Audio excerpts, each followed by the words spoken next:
The Tuna Canyon Detention Station was a detention station about 17 miles north of downtown Los Angeles in a place called Tujunga, where they held enemy aliens during the beginning of World War II. These were Japanese, German, and Italian enemy aliens. So for the Japanese, they were like Shinto and Buddhist priests, fishermen from Terminal Island, principals of Japanese language school, community leaders, business leaders, and so forth.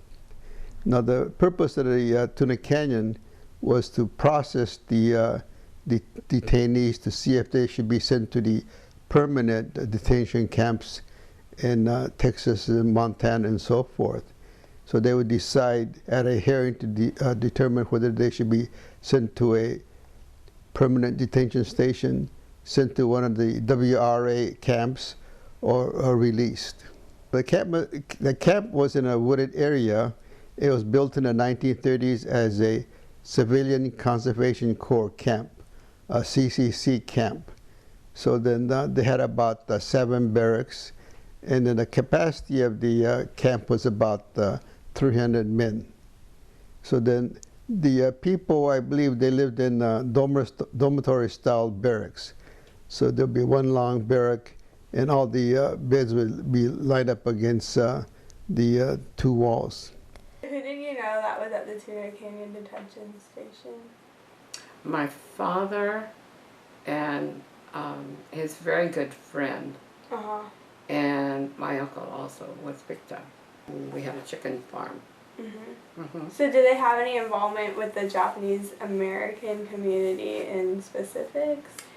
I believe there was a Japanese association in Riverside, just as there were in many different towns. There were a Japanese association, and they were members.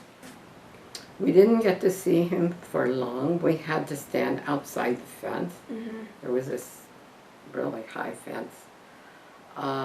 And he came to the fence on the other side, and we were outside. And it wasn't really close enough, to touch him. We just had to talk, and we couldn't talk very long. Where was your grandfather living before the war? Oh, he was living in Terminal Island, California. He was a fisherman. Do you know when he was arrested? A warrant was issued January, I think, 28th, and the FBI came to pick him up February 2nd. Did he have any position in the Japanese American community? No, that's the funny thing. He was just a fisherman, but he owned a small fishing boat. And I think if you owned a small fishing boat, you were suspect of contacting the Japanese submarines that were in the area. How long was he at Tuna Canyon for? I think about 3 months.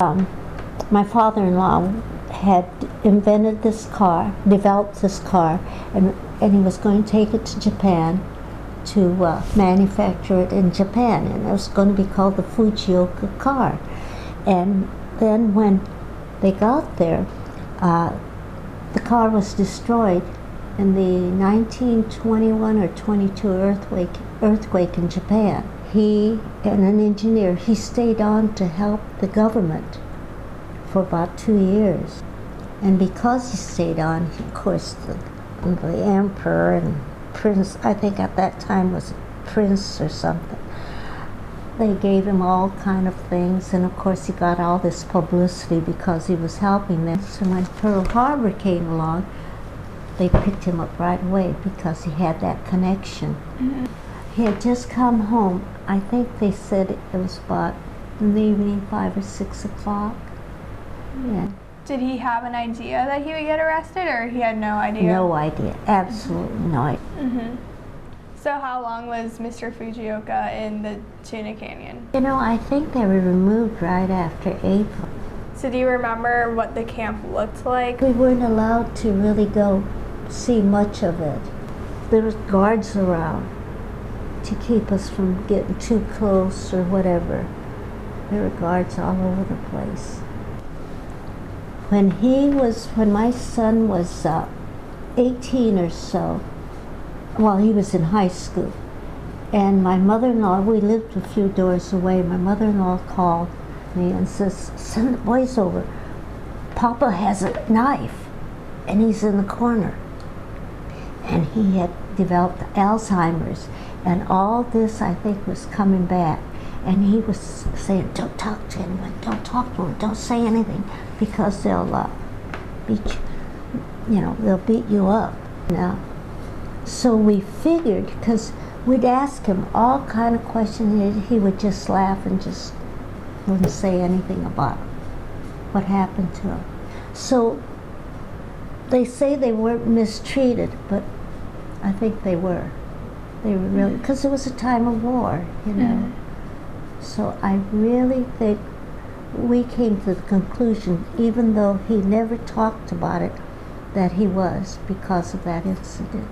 Ms. Okimoto, why do you think it's important for the younger generations to remember about Tuna Canyon? Because we don't want something like this to ever happen again. They violated his civil rights like he had none. The Japanese have a saying, shikata ganai, you forgive, but you remember. It's important so that it won't happen again. That it is history. It's your history. It's our history. It's a history of the country.